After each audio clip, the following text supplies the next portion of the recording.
오늘도 계시록 16장에 있는 말씀을 보도록 하겠습니다. 계시록 16장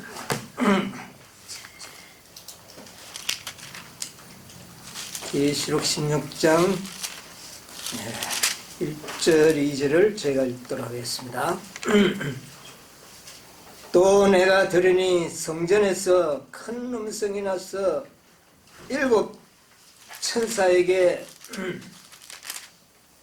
말하되 너희는 가서 하나님의 진노의 일곱 대접을 땅에 쏟으라 하더라. 첫째가 가서 그 대접을 땅에 쏟음에 악하고 독한 현대가 짐승의 표를 받는 사람들과 그 우상에게 경배하는 자들에게 나더라. 예, 1절 2절을 봤습니다. 이제 이 하나님의 구속의 경륜의 시간표가 이제 거의 막바지에 이른 것 같습니다. 이제 이 재앙만 이 땅에 내리면 어떤 일이 일어나게 되겠습니까? 재앙이 내리면 그 다음에는 그리스도의 재림, 이것밖에 없어요. 이게 마지막 단계입니다. 이 마지막 단계. 곡식도 다 어떻게 해요? 익었고, 그 다음에 포도송이도 다 익었고, 계시록 14장에 보니까 곡식이 다 익어가지고 추수를 해야 되고, 포도송이도 완전히 익어서 이제 거두어야 되는 그런 때가 되어서 이제 마지막 그 숙성기를 거치면은 이제는 어떻게 돼요? 이 세상의 모든 것들은 다 추수되고 끝이 나겠죠. 이런 시점이 우리가 영구 중에도 이런 시점이 되었고, 사실 오늘 우리가 살고 있는 이 시기도 이제는 이제 뭐만 남은 것 같아요. 이제 정말 마지막 단계에 왔다는 것을 알게 됩니다. 이제 멀지 않아 하나님의 어떻게 해요? 인을 받은 자들과 그 다음에는요 짐승의 표를 받은 자들만이 이 세상에 남게 되고 구분이 되게 될 것입니다. 하나님의 인, 이게 참 중요한 겁니다. 또 그 다음에 이 짐승의 표, 짐승의 표. 이 짐승의 표는 누구의 표입니까? 이게 사단의 표겠죠. 사단의 표. 그러니까 하나님의 표를 인을 받은 자와 사단의 표를 받은 자들만이 이 지상에 이제 나타나게 될 겁니다. 이제 때가 재앙이 내릴 때면은 산자들의 심판도 어떻게 됐을까요? 산자들의 심판도 끝이 났어요. 여기 보니까 가립배분 기별 1권 125쪽에 있는 말씀을 하나 여러분들에게 좀 읽어드리겠습니다. 1844년에 우리 대제사장이신 그리스도께서는 하늘 지성소에 들어가셔서 조사 심판을 시작하셨다. 시작이 언제 됐다고요? 1844년에 죽은 의인들의 생애가 하나님 앞에서 조사를 받고 있다. 그 일이 끝나면, 죽은 자들의 조사 심판이 끝나면 살아있는 자를 위한 심판이 집행될 것이다. 죽은 자 심판이 끝나면 이제는요 살아있는 자를 위한 심판이 집행될 것이다. 이 엄숙한 순간이야말로 얼마나 고귀하고 얼마나 중대한가. 우리들 각자의 심판 문제는 하늘 법정에서 미결 상태에 놓여 있다. 우리는 개인적으로 육체 가운데 있을 때 행한 행위에 따라서 심판을 받아야 한다. 이런 말씀이 기록되었습니다. 자, 이제 이 죽은 자의 심판이 끝나면 살아있는 자들, 살아있는 상태에서 어떻게 돼요? 심판이 시작됩니다. 죽으면 심판은 이제 내 운명은 어떻게 됐어요? 끝납니다. 그런데 산자의 심판은 어떻습니까? 살아있는 상태에서 나의 운명이 어떻게 돼요? 결정되어 버린다. 그때 결정된 어떤 악인들이 회개할 기회가 있을까요? 왜 없을까요? 조사 심판이 끝나. 왜 그렇게 됐을까요? 여러분, 회개가 내 마음대로 되는 게 아니지 않습니까? 성령의 말할 수 없는 감동이 있을 때만이 회개가 가능합니다. 그런데 성령이 지상에서 거두어지면 내 마음은 회개하고 싶을는지 몰라요. 이거 회개해야 되겠다. 막 이런 어떤 위기감이 오면 그런 생각을 하게 되는지는 모르지만 회개가 이루어지지가 않는다는 겁니다. 회개가 내 마음대로 이루어지지 않는다는 사실을 꼭 여러분의 마음에 명심하시게 되기를 바랍니다. 그러므로 아직 우리에게 은혜의 때가 있을 때에 오늘 우리 오전에 배웠던 삭개오와 같은 그런 회개의 경험들을 우리가 이루어내야 하는 겁니다. 성령은 그 일을 돕기 위하여 오늘 또 우리의 마음속에 역사하실 겁니다. 자, 이런 일이 있게 되고 은혜의 시기는 이제는 어떻게 돼요? 끝이 납니다. 이제는 뭐만 남았습니까? 재앙만이 남아있어요. 칠재앙과 통하여 이제 남아있는데 이 칠재앙은 운명이 불의한 자로 운명이 끝나버린 자다. 의롭다함을 받지 못한 자들은 무엇을 받게 되나요? 재앙을 받게 될 겁니다. 그 다음에 의롭다함을 받고 완전한 하나님의 곡식으로 그렇게 고정되어 버린 영혼들은 또 어떤 일이 일어날까요? 큰 환난 속으로 우리는 또 어떻게 해요? 들어갑니다. 들어가지만 우리는 그 환난을 통과할 수 있는 덮개가 주어질 겁니다. 이 덮개라 그러면 오늘날 뭐로 비유됐으면 좋겠어요? 방탄복? 군인들이 전쟁에 나가면 뭐를 입습니까? 방탄복을 입어가지고 웬간한 총을 맞아도 죽지 않고 살아남는 방법. 우리도 마지막에 이 환난에서 정말 죽을 고비를 겪지만 우리는 뭐를 다 입고 있기 때문에 의의 방탄복. 옛날엔 전신갑주라 그랬는데 요새는 방탄복이네. 옛날 전신갑주 그거는 총알을 못 이겨요. 칼은 견디는데 요즘은 방탄복이죠. 덮개를 가지고 계신다 하는 것을 우리에게 이야기해 줍니다.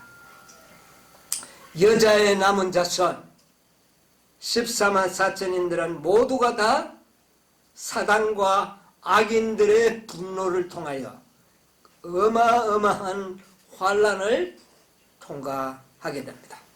반대로 악인들은 하나님의 진노의 포도주를 마시게 되는데 그것이 칠재앙이라고 말을 하고 있습니다. 이 칠재앙은 하나님의 진노의 뭘까요? 포도주입니다. 뭐가 섞이지 않는? 자비가 섞이지 않는 그런 포도주를 마시게 될 것이다 그랬습니다. 자, 14만 4천인들을 통하여 하나님께서는 하나님의 의로우심이 온 천하에 하늘과 땅과 모든 거민들을 거민들에게 하나님의 의로우심이 어떻게 돼요? 14만 4천인을 통하여 나타납니다. 하나님의 의로우심이. 그럼 하나님이 의롭지 않았을 때가 있었나요? 예, 하나님은 의로운 분입니다. 그러나 하나님이 의롭지 않다고 하는 참소하는 자가 이 우주 안에는 있었어요, 없었어요? 있었어요. 그 존재가 바로 사탄입니다.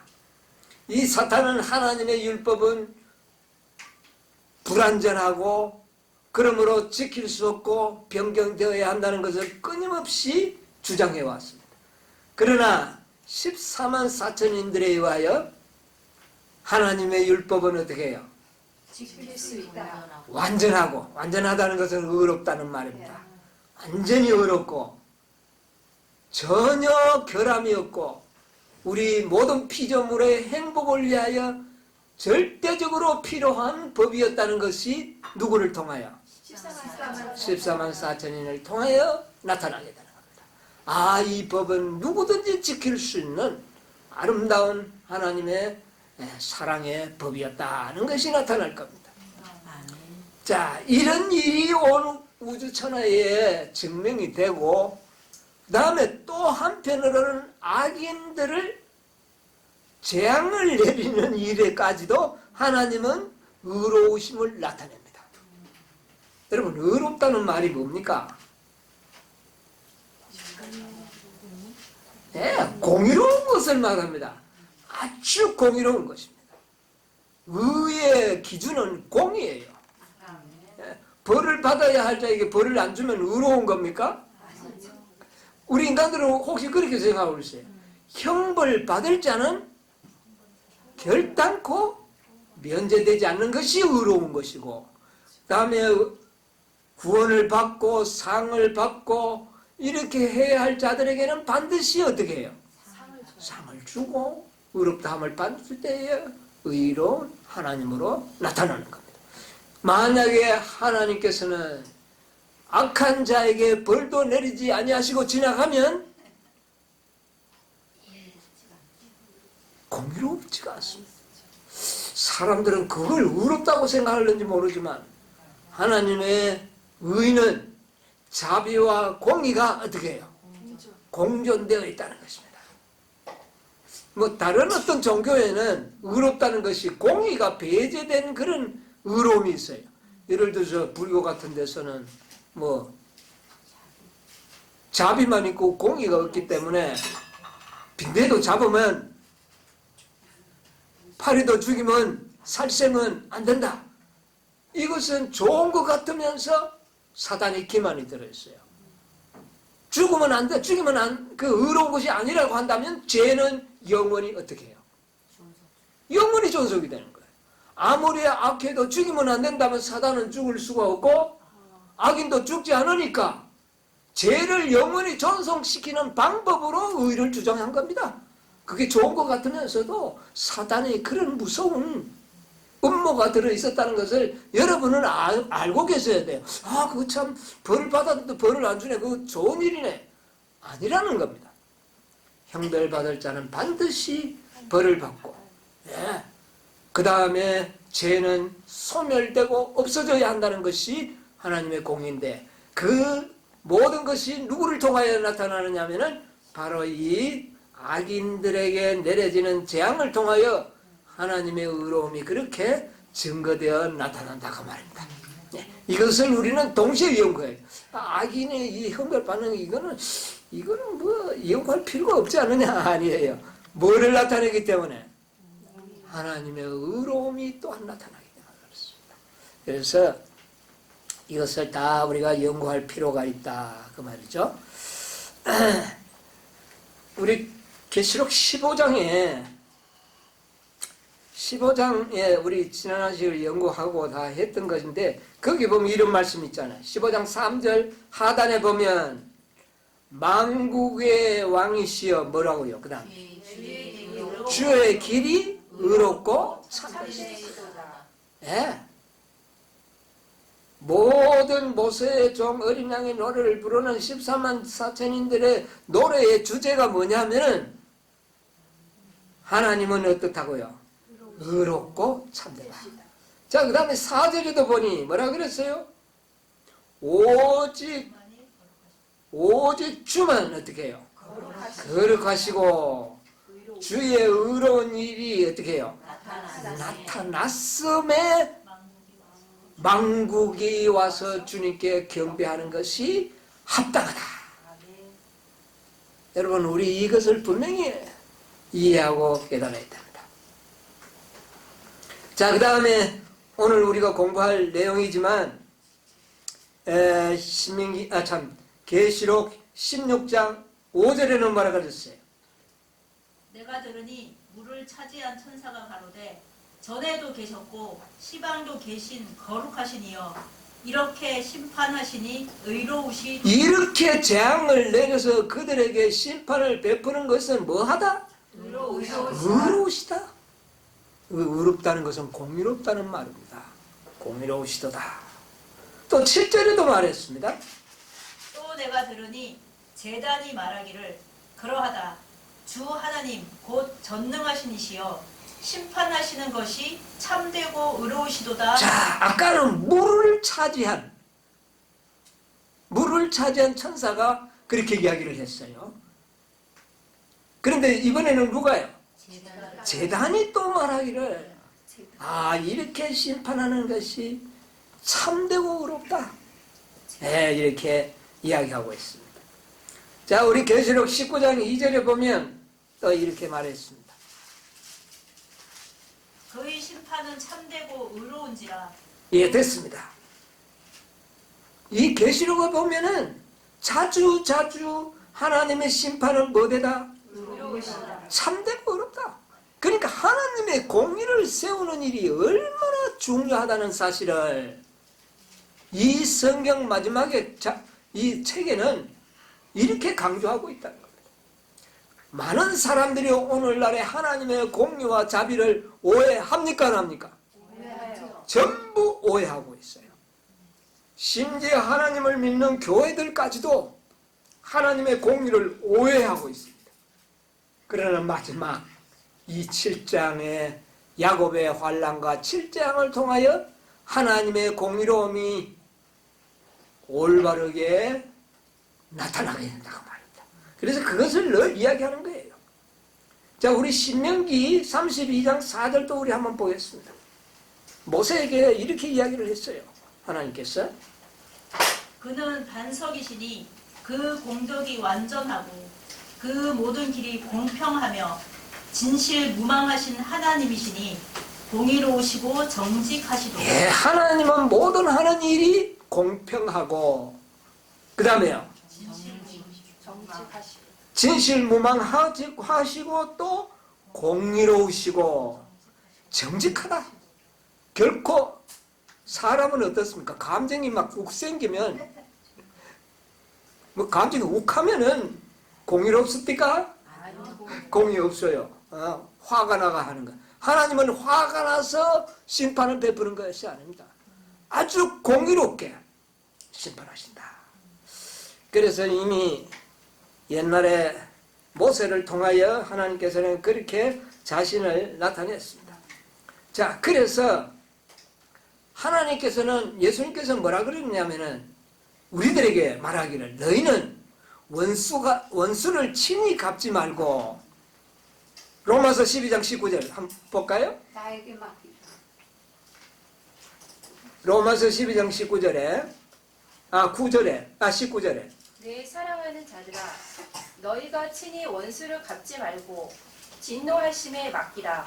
기록되었으되 원수 갚는 것이 내게 있으니 내가 갚으리라고 주께서 하나님께서는 우리에게 원수를 갚도록 하지 않습니까? 예? 우리는 우리가 공의롭지 못해가지고 정말 공의롭게 하지 못하면 누가 욕을 먹습니까? 그러므로 하나님께서는 너희들은 아직 공의를 활용하는 일에 부족하다. 그러므로 심판을 누구한테 맡겨라? 원수 갚는 일을 나에게 맡겨주라. 그러면 내가 너희에게 아주 딱 맞게 공의롭게 내가 너희들의 원수를 어떻게 해요? 여러분 스스로 원수를 갚지 마십시오. 화난다고 찾아가서 화내고 덤비면 욱하게 올라온다고 해보면 공유롭지가 못해가지고 하나님의 영광이 어떻게 됩니까? 예, 망쳐놔요. 그러므로 여러분 화가 올릴 때 하나님께 맡기자. 그렇게 하시기 바랍니다. 예, 무슨 내가 원수를 갖고 싶고 뭐 대받아 쳐주고 싶을 때도 참자. 누가 하도록?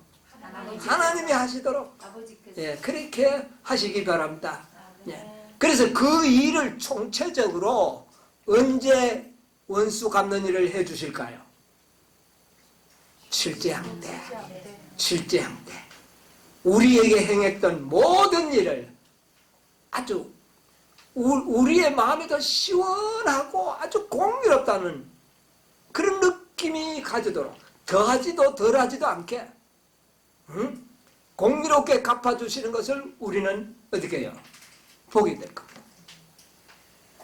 예를 들어서 내한테 조금 잘못했는데 저 지옥불에 들어가가지고 영원히 타고 있으면 그걸 보고 우리가 야 기분 좋다 할 수가 없죠. 뭐 하지 않기 때문에 공의롭지가 않은 겁니다. 그런데 하나님께서는 아주 적당하게 곱절좀 갚아주실 겁니다.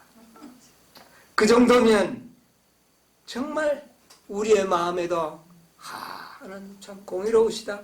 충분히 원수가 갚음을 받았다는 것을 우리가 느끼고 또 죄인들도 그것으로 영원히 소멸됨으로 하나님의 공의가 나타나도록 그렇게 해주실 겁니다.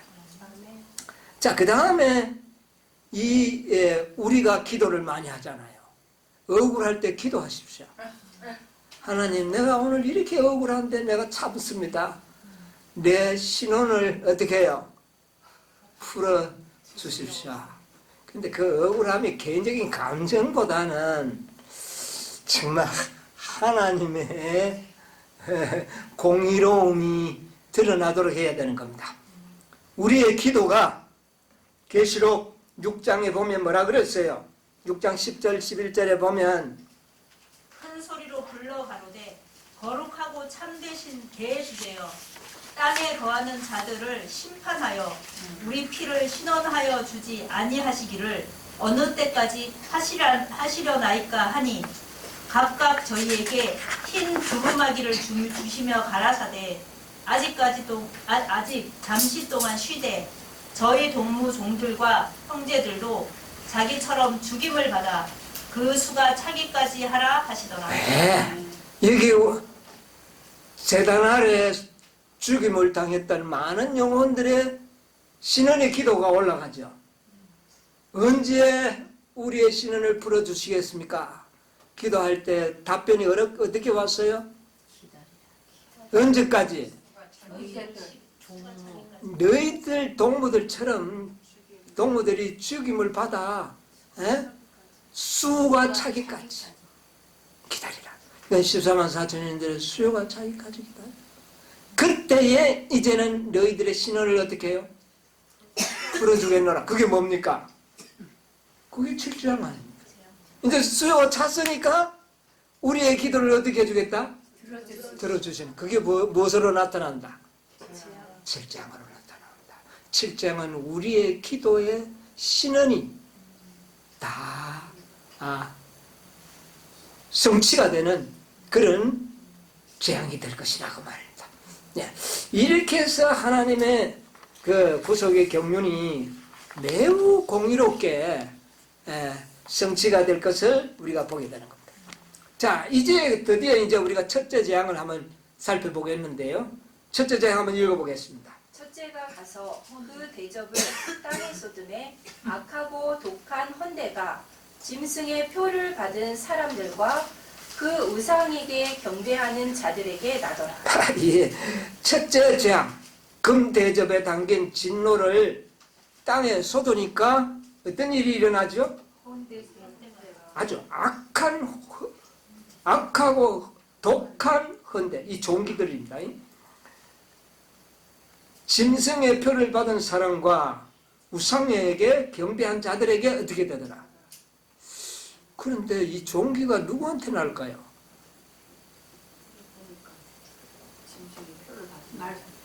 짐승의 표와 짐승의 우상을 경배하는 자들. 우리가 그 14장에서 보니까 첫째, 둘째 천사의 기별과 셋째 천사의 기별을 주었는데도 거절하는 자들에게는 어떻게 되겠다고 이야기했습니까? 진노의 포도주를 받으리니 그렇게 했죠. 그 진노의 포도주가 첫 번째 부어주는 것이 뭐냐? 이 짐승의 표를 받고 우상을 받은 자들, 우상을 경배한 자, 헌대입니다. 종기재앙이에요. 근데 이 대상자가 누구냐 하면 짐승의 표를 어떻게 해요? 받고 그 다음에요. 우상에게 경배하는 자들. 그런데 그 우상에게 표를 받는 자들이 두 무리로 나눠지죠. 어디에 표를 받는 자가 있고 이마에 있는 자가 표를 받는 자가 있고 그 다음에 손에 받는 자가 있어요. 저는 뭐 꼭 그렇게 말씀에 나타난 건 아니지만 제가 봤을 때 손에 표를 받은 자들은 이마에 받은 자들과 손에 받은 표를 받은 자들이 구분이 되는데 경배한다. 불과 유황으로 고통을 받는 자들이 어떤 자들이었음을 우리가 이미 공부했죠? 그런데 적극 가담자. 예, 적극 가담자. 예. 그러니까 적극 가담자에는 어디에 표를 받은 자들일까요? 이마에 표를 받은 자들이 됩니다. 그 다음에 또 손에 받는 자는 뭐 어쩔 수 없이 뭐 이렇게 받는 사람. 그런데 이마로 경배하는 자들. 또 짐승의 표를 강조하고 번연히 알면서도 사단의 추종자가 되어서 하나님의 백성들을 뭐하는 자들? 핍박을 하는 이런 자들에게 첫째 재앙이 내릴 때 뭐가 내릴까요? 악하고 독한 헌내가 날 것입니다. 여러분 이게 얼마나 고통스러울까? 그게 얼마나 고통스러울까?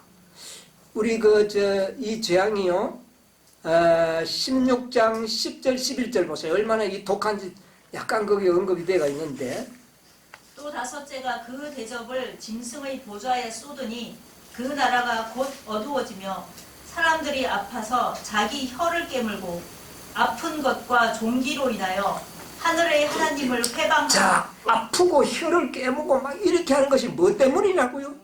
종기 때문이었다. 그러니까 이 종기가 그냥 뭐 이렇게 약간 곱는 종기가 아니라는 이야기예요.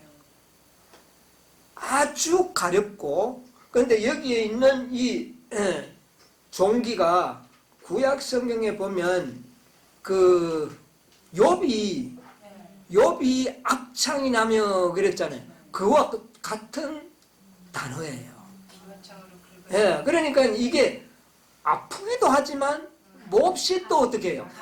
가려워서 견딜 수 없어서 욥은 손을 깎을지 않고 기아장으로 몸을 긁었어요.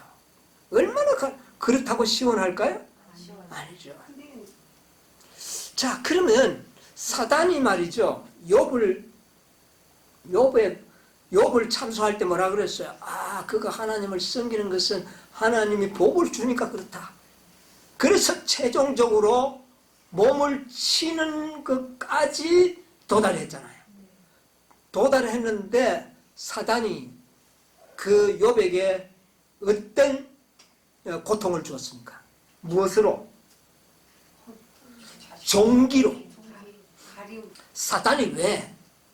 뭐 짐승에게 뜯기든가 뭐 다른 질병도 많잖아요. 그런데 왜 독종이라게 했을까요? 사단이 욥을 좀 봐줘서 그럴까요?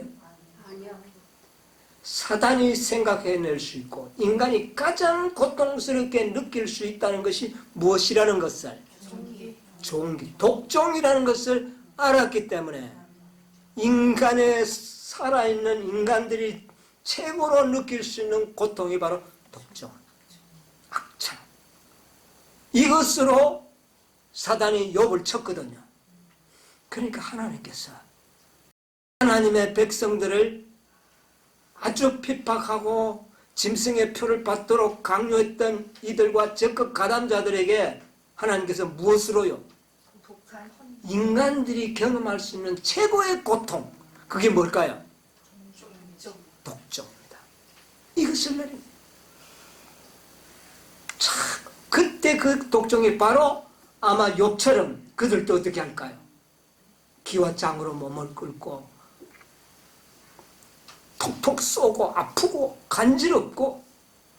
자, 그래서 이 하나님께서는 매우 공의롭게 그들에게 어떻게 했습니까? 공의로운 재앙을 내리시는구나. 그러니까 여러분이요, 하나도 하나님의 말씀을 허지로 가지 아니하고 우리가 의를 행한 데는 의로, 악을 행한 데는 악으로 반드시 갚아진다는 것을 우리에게 다시 한번 알게 해주시지 않습니까? 여러분, 우리가 이 출애굽기에 보면 그들이 해방되기 전에, 출애굽하기 전에 10재앙이 내리는데 독종이 났어요. 그럼 몇째 재앙이죠? 6째 재앙입니다.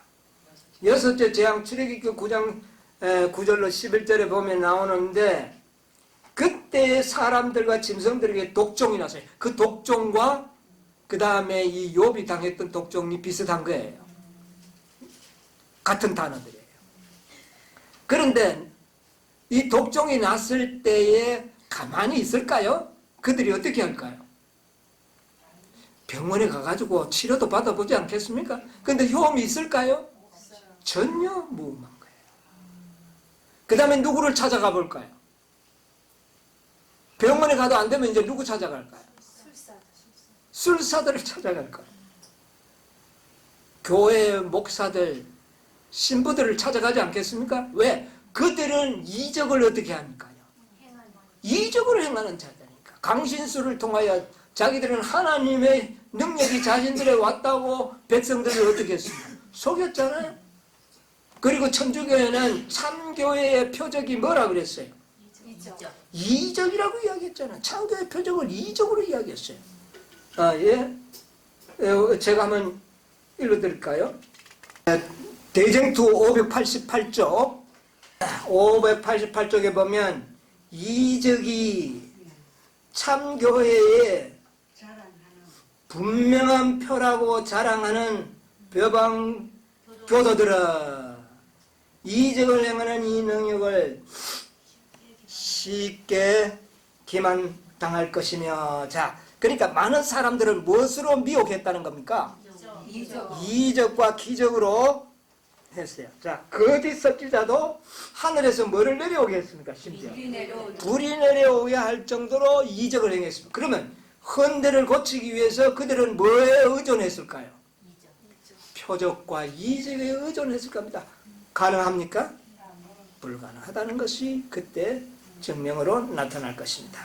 그래서 하나님께서는 공의롭게도 사단의 표를 받은 자, 그들에게는 가장 무서운 종기로 그들에게 재앙을 내리실 것이라는 겁니다. 여러분, 끔찍합니다. 얼마나 아프면은 혀를 깨물고, 그래도 해소되지 않는 그런 고통을 그들은 경험하게 될 것이다.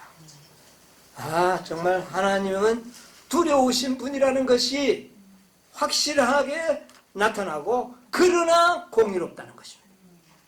공의롭게 하는 겁니다. 결코 하나님이 화를 참지 못해서 그렇게 하는 것이 아니라 아주 공의롭게 심판하신다.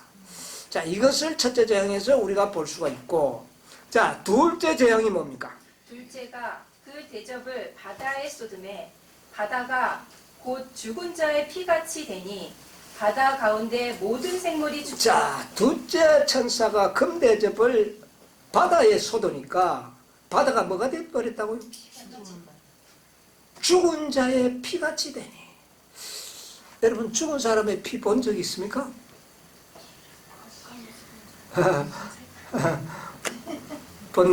보신 분이 별로 없죠? 예. 이 죽은 자의 피만큼 기분 나쁜 게 없어요. 보는 순간. 비린내가 남과 동시에 그 피는 붉은 색깔이 아니고 거의 검은 색깔을 띠는 그런 검붉은 피. 그러면서 아주 악취가, 그 비린내, 썩은 비린내의 악취가 풍기는 인간들의 기분을 가장 불쾌하게 만드는 그런 물질이 됩니다. 그런데 뭐가 그렇게 되겠다고요? 바다가 그렇게 됩니다.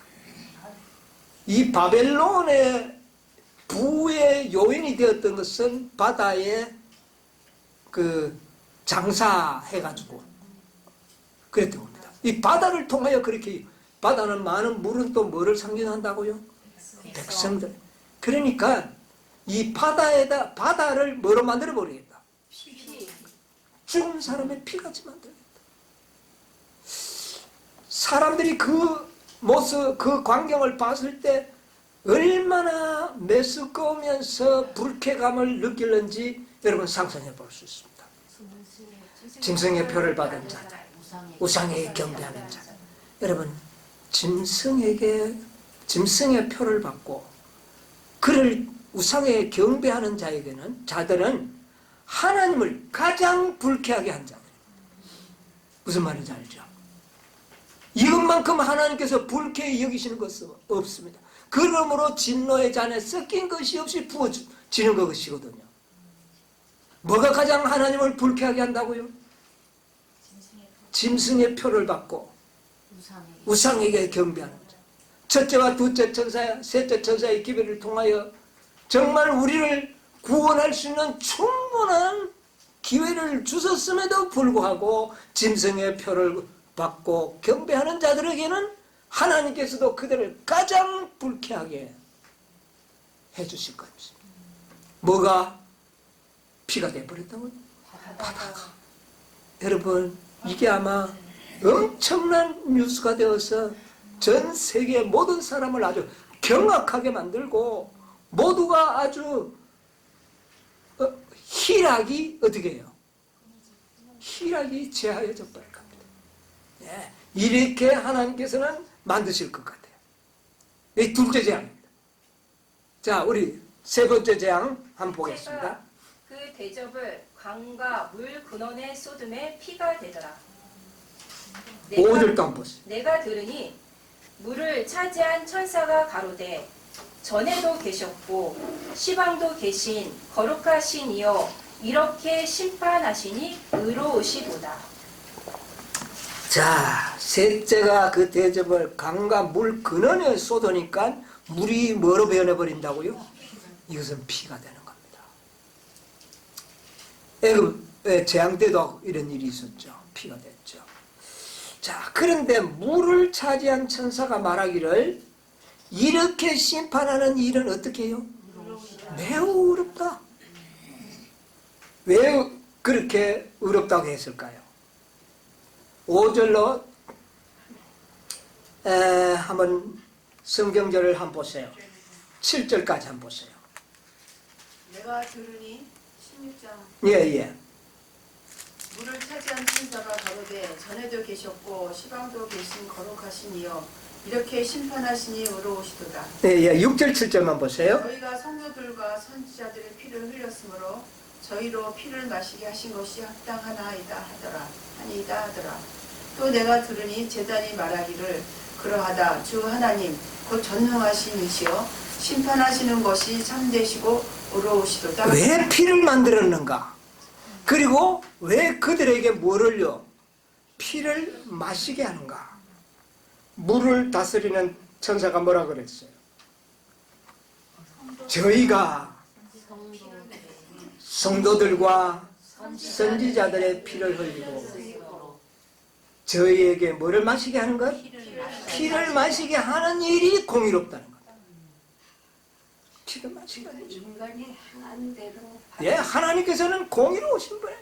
이 공의는 결코 다시는 죄가 나타나지 않도록 만드는 하나의 그런 하나님의 지혜인 것입니다.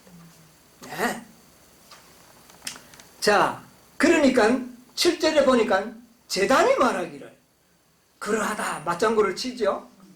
주 하나님의 전능하신 이여 심판하는 것이 참되고 의로우시다. 왜 이 제단이 나올까요?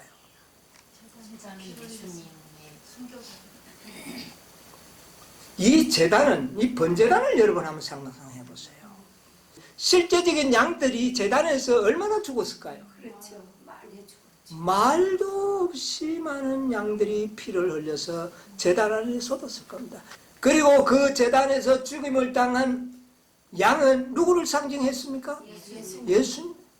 예수님의 피가 온 세상에 적시고도 남을 만큼 어린 양들이 죽음으로 모두가 다 그리스도의 피를 볼 수가 있었습니다.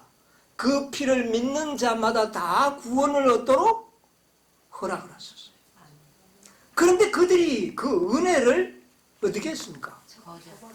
아주 경하게 여기고 웃음거리를 여기고 그것을 냉대하게 무관심하게 적대행위로 그렇게 나타냈다는 겁니다. 그리고 의로운 자들을, 그 진리를 전하는 의로운 성도들, 선지자들, 이런 자들을 어디에서 죽였어요?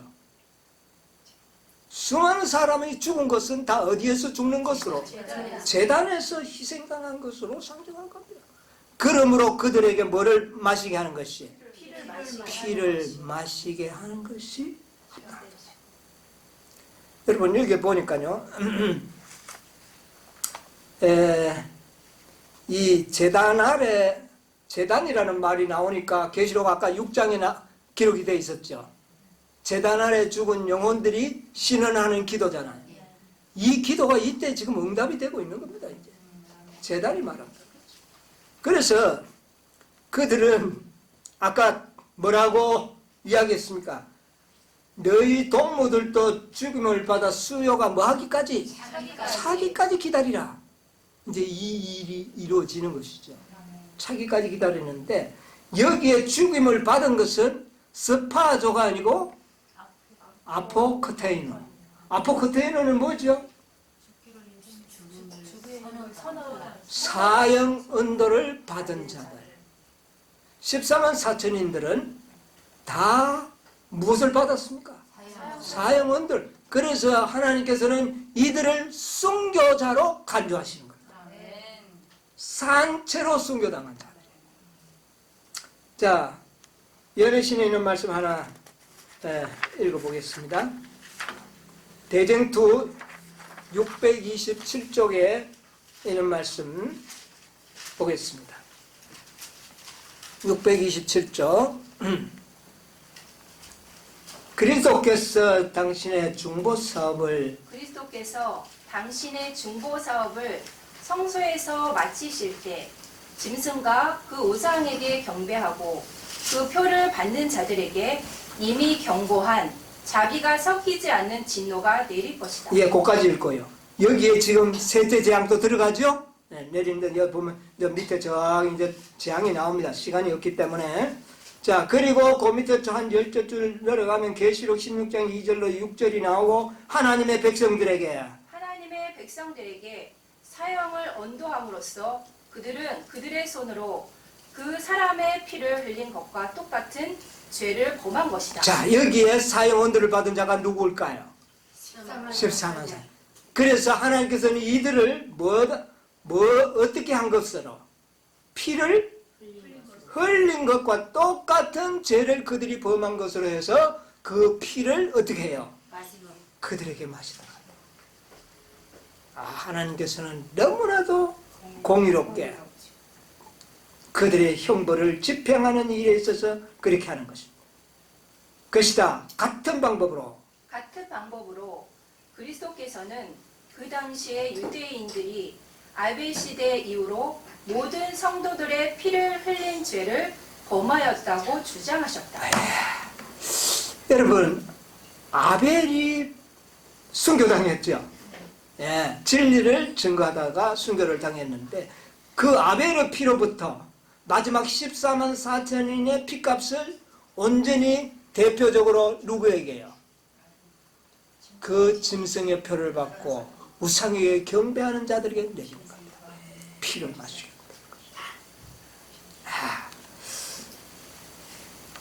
정말 이것은 하나님의 진노이며 어린 양의 진노이기도 합니다. 예수님의 그 피를 그들은 경솔히 여기고 정말 그들은 구원을 받기를 거절한 사람들. 거기에는 하나님의 진노가 따르는 거예요.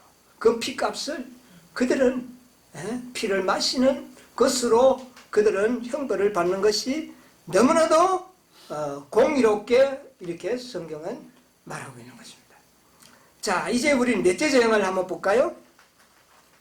16장 8절 9절. 넷째가 그 대접을 해에 쏟음에 해가 권세를 받아 불로 사람들을 태우니 사람들이 크게 태움에 태워진지라.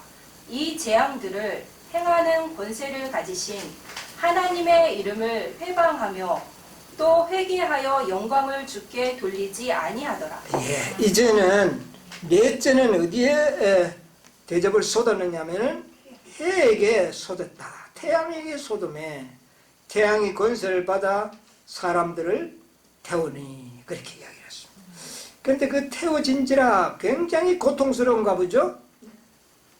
이런 말씀이 여기 나오는데, 자, 왜 태양에 하나님께서는 대접을 부었을까요? 옛날에 구약 시대에는 이 세상이 다 하나님과 어느 신으로 구별되어 있었어요? 태양신. 이스라엘 백성들도 얼마나 자주 하나님을 등지고 누구를 섬겼어요? 태양신을 섬겼습니다. 네. 그래서 이 태양은 인간들의 신이에요. 네. 그런데 하나님께서는 인간들이 쓰는 그 섬기는 신에다가 뭐를 부읍니까? 재앙을 부어가지고 그 신들이 인간들을 뭐 하도록?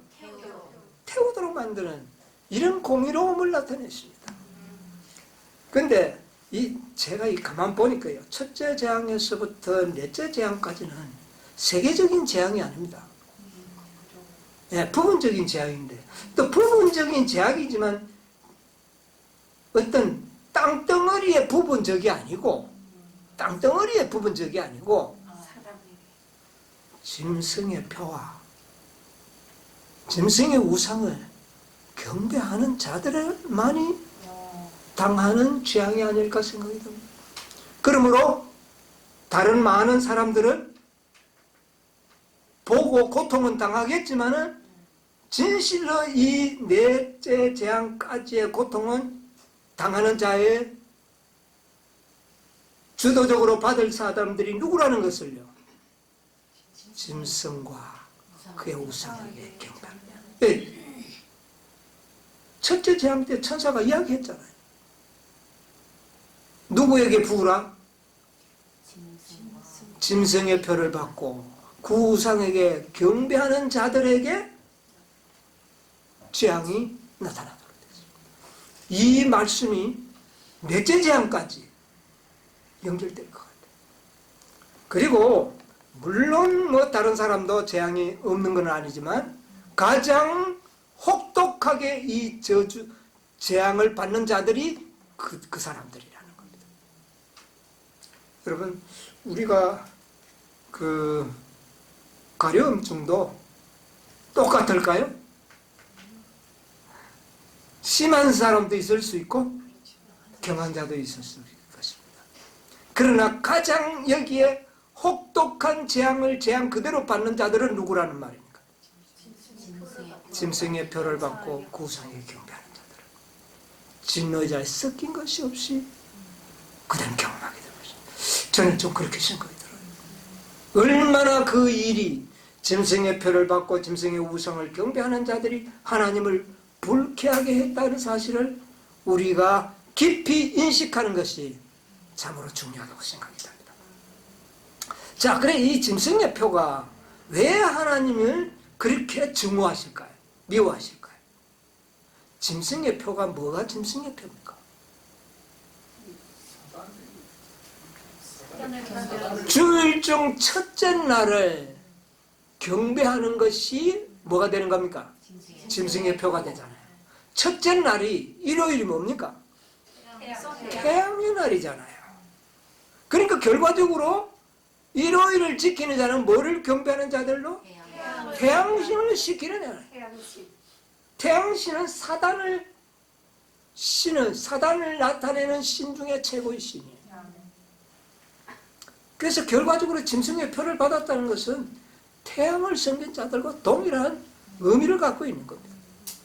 그러므로 그들에게 표를 받게 하고 그들로 하여금 태양의 권세에 의하여 큰 고통을 당하도록 하나님께서는 재앙을 내리셨다.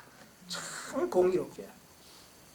자기들이 섬긴 신이 얼마나 어리석은 행위였다는 것을 그들로 하여금 처절하게 깨닫도록 해주는 것입니다. 그래서 정말 이 계시록 14장 9절 10절을 다시 한번 우리는 명상할 필요가 있다고 생각합니다. 이거 한번 다시 한번 읽어봅시다. 우리 마음에 좀 깊이 생각해 둬야 될 것 같아요. 사람들이 크게 태움에 태워진지라 이 재앙들을 행하는 아니요 14장 9절로 10절 한번 읽어보자. 예. 또 다른 천사 곧 셋째가 그 뒤를 따라 큰 음성으로 가로되 만일 누구든지 짐승과 그의 우상에게 경배하고 이마에나 손에 표를 받으면 그도 하나님의 진노의 포도주를 마시리니 그 진노의 잔에 섞인 것이 없이 부은 포도주라. 거룩한 천사들 앞과 어린 양 앞에서 불과 유황으로 고난을 받으리니. 네, 그것까지 보겠습니다. 자, 지금 이 모든 재앙은 하나님께서 특정인들을 지목해서 말하고 있죠. 특정인이 누굽니까? 네, 짐승과 그의 우상에게 경배하는 자들, 이런 자들이에요. 그래서 이마에 손의 표를 다 봤죠. 그런데 여기에 아주 주목한 자들은 누구냐 하면은 경배하는 자들, 경배하고 표를 받은 자들. 다른 자들은 재앙을 받되 이들만큼은 받지 않을 것이라는 것을 우리가 좀 생각해 볼 수가 있어요. 특히 첫째와 둘째, 셋째 천사의 빛을 받은 자들이 짐승의 표를 받았을 때에 가장 하나님의 진노의 포도주를 원액으로 마시는 거예요. 표현이 맞는지 모르겠습니까? 가장 혹독하게 재앙을 경험하게 될 것이다. 예, 이것을 우리는 좀 기억을 해야 될 것 같습니다. 대쟁투 628쪽 9쪽에 보면 이 재앙들은 그 재앙들은 전 세계적인 것이 아니다. 만일 그렇게 되면 지상의 거민들은 완전히 전멸될 것이다. 그러나 그것은 사람들에게 지금껏 알려진 것들 중 가장 무서운 재앙이 될 것이다. 은혜의 시기가 마치기 전에 사람들에게 내리는 모든 재앙에는 자비가 섞여 있었다. 그리스도의 중보의 피가 죄인이 범한 죄의 분량대로 재앙을 받지 않도록 보호해 주었다. 그러나 마지막 심판에는 자비가 섞이지 않은 진노가 쏟아진다. 과거의 모든 재앙에는 그리스도의 중보가 있었기 때문에 그만큼 분량대로 받지 않도록 보호해 줬지만 마지막 7재앙에는 자비가 전혀 섞이지 않는 것이다. 여기 아까 전 세계적인 것이 아닐 것이다 그랬는데 물론 어떤 부분적으로 내리는 경우도 있겠지만 제가 봤을 때는 실 받은 만큼 심판도 어떻다 그랬어요. 더 크다고 여겼어요. 네. 그렇기 때문에 이 첫째와 넷째 재앙의 가장 그 대상자는 짐승의 표와 짐승의 우상을 뭐한 자들? 경배한 자들. 뭐 그거 모르고 저 진성처럼 살아가는 이방인들은 이들이 당하는 그 재앙의 강도와는 다를 것이라는 겁니다. 예, 이런 것들을 좀 생각해 볼 수가 있어요. 자, 대정터 629쪽에 그날에 많은 사람들은 그들이 오랫동안 멸시해온 하나님의 자비의 보호를 받고자 할 것이다. 주 여호와께서 가라사대 보라 날이 이를지라 내가 기근을 땅에 보내리니 양식이 없어 주림이 아니며 물이 없어 가람이 아니오 여호와의 말씀을 듣지 못한 기갈이라. 사람이 이 바다에서 저 바다까지 북에서 동까지 비틀거리며 여호와의 말씀을 구하려 달려 왕래하되 얻지 못하리라. 자, 이 재앙을 받을 때에 그날에 그런데 이 날이 어느 날입니까? 재앙을 받는 그날에 많은 사람들은 그들이 오랫동안 멸시해온 하나님의 자비의 보호를 받고자 할 것이다.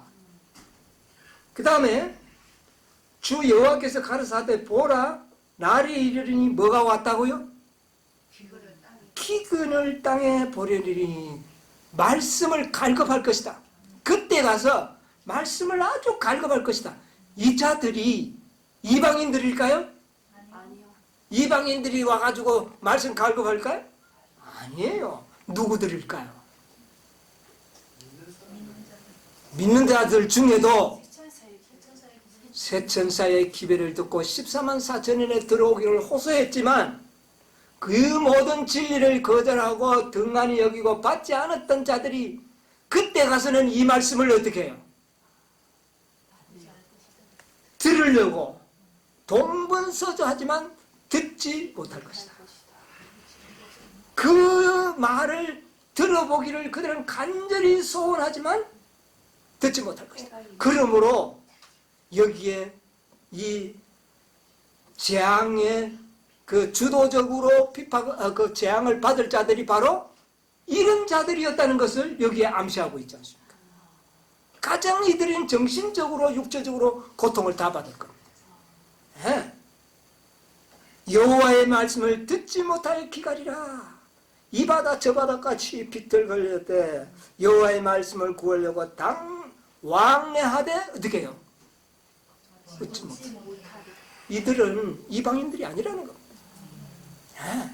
이들이 그 고통 중에 육체적인 고통과 함께 이들은 뭐를 당하고 있어요? 정신적인 고통을 엄청나게 당하고 있는 겁니다. 이들은 첫째와 둘째와 셋째 천사의 기별을 들었던 자들이 여기에 대상자들이 아닐까 저는 그렇게 생각합니다. 그러나 결코 그들은 뭐 하지 못할 것이다? 듣지 못할. 믿음은 구원받고 믿음은 14만 4천인에 들어갈 수 있다는 말을 그때는 들을 수가 없다. 지금은 어때요? 믿음으로 우리는 어디에도 구원도 얻을 수 있고 어디에도요? 14만 4천인에도 들어갈 수 있다. 누구든지 믿고 들어오라고 하는 초청을 지금은 받아들일 수 있지만 그때는 듣지 못할 것이다.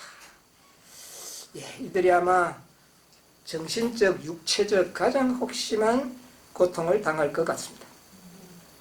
그 다음에 대정터 635쪽에 보면 이런 말씀이 있습니다. 635쪽 하나님의 율법을 존중하는 사람들에게 인간의 법률상 보호가 제거되면 여러 나라에서 그들을 죽이고자 하는 운동이 일제히 일어날 것이다. 법령으로 정해진 기간이 가까워 오면 사람들은 그 미운 종교단체를 근절하고자 공모할 것이다. 그리하여 하룻밤 사이에 결정적인 타격을 가해서 반대와 책망의 소리를 완전히 침묵시켜 버리고자 결정할 것이다. 예, 거기까지 읽겠습니다. 여기 보니까 이제 마지막 하나님의 백성들을 죽이고자 하는 운동이 어떻게 해요? 일제히 일어날 것이다. 이 시점이 언제쯤일까? 일요일 법령이 내리면 거기에 순종하지 않는 자들은 페널티를 주도록 법령이 만들어지겠죠. 그러나 그 법을 더 강화해서 여기 보니까 뭐라 그랬어요? 법률상 보호가 제거된다. 이거는 누구든지 그런 자들은 죽여도 무방하다. 여러분, 우리는 오늘날 법적으로 사람을 죽일 권세를 가진 사람들만 죽일 수 있어요. 그러나 이때는 누구나 죽을 수 있도록. 근데 이게 언제쯤 될까요? 다른 연신에 보면 그들이 너무나 고통스러워서 이 모든 이유는 저 일요일을 거룩한 일요일을 지키지 않는 저 무리들 때문에 이런 재앙이 신으로부터 왔다고 하는 이런 자들에 의하여 환난을 겪게 되는데 그 절정이 언제일까요? 여러분, 다섯째는 뭡니까? 흑암이죠.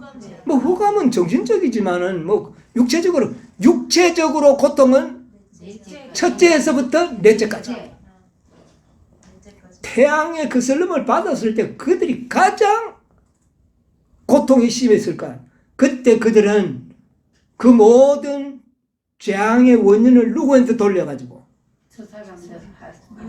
여자의 남은 자손 13만 4천에게 돌려가지고 그들을 죽이고자 하는 운동이 일제히 일어나겠다.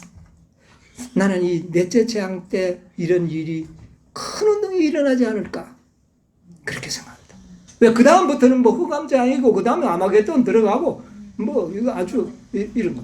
그러나 첫째에서 넷째까지는 아주 악인들이 심한 고통과 육체적인 고통과 정신적인 고통을 당하는 그런 경험을 하게 되는 것이거든요. 자, 초기 문집 36쪽, 37쪽에 보면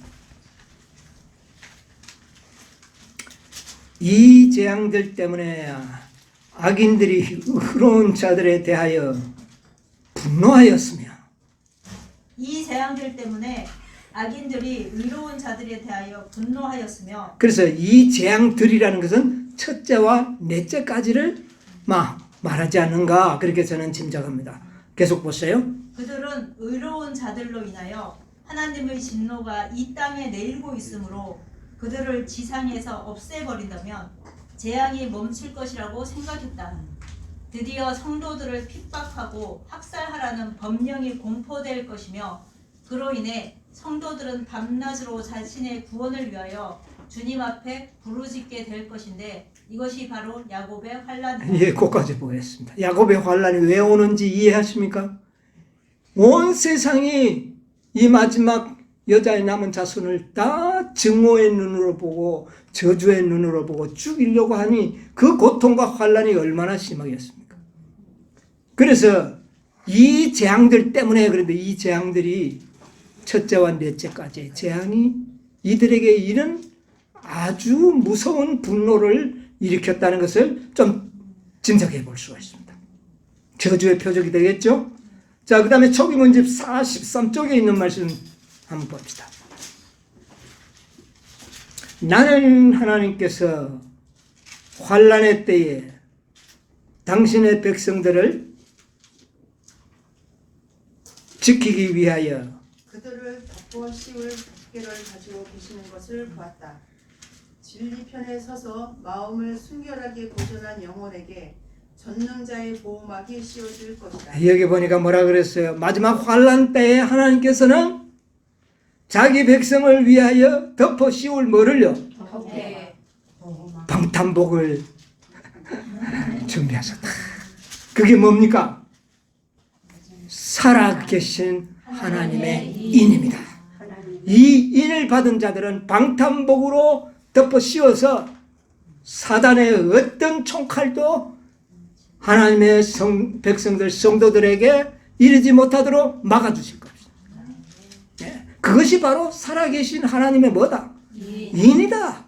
네. 그래서 마음을 순결하고 이렇게 아주 진리를 굳게 보존한 영혼들에게는 전능자의 보호막이 씌워질 것이다. 아멘. 이 살아계신 하나님의 일. 아멘. 그래서 이때는 실제적인 순교자는 어떻게 해요? 없다. 왜? 뭐를 우리는 가지고 있기 때문에 보호막을 덮개를 우리는 쓰고 있기 때문에. 그러나 우리를 죽이려고 했기 때문에 우리도 마치 뭐를 흘린 것처럼 피를 흘린 것으로 하나님께서는 간주하셔서 이 피를 그들에게 어떻게 해요? 마시도록 할 것이다. 그 말입니다.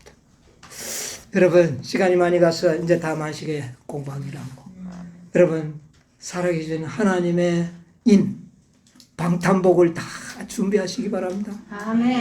이 덮개가 없이는 이 환난을 우리는 통과하지 못할 것입니다. 모두가 하나님이 주시는 이 놀라운 보호복을 입으심으로 그날에 다 우리 생명을 건지시고 정말 마지막 날에 큰 승리의 기쁨을 누리시는 저와 여러분이 되시기를 간절히 바라면서 오늘 말씀을 마치도록 하겠습니다. 아멘.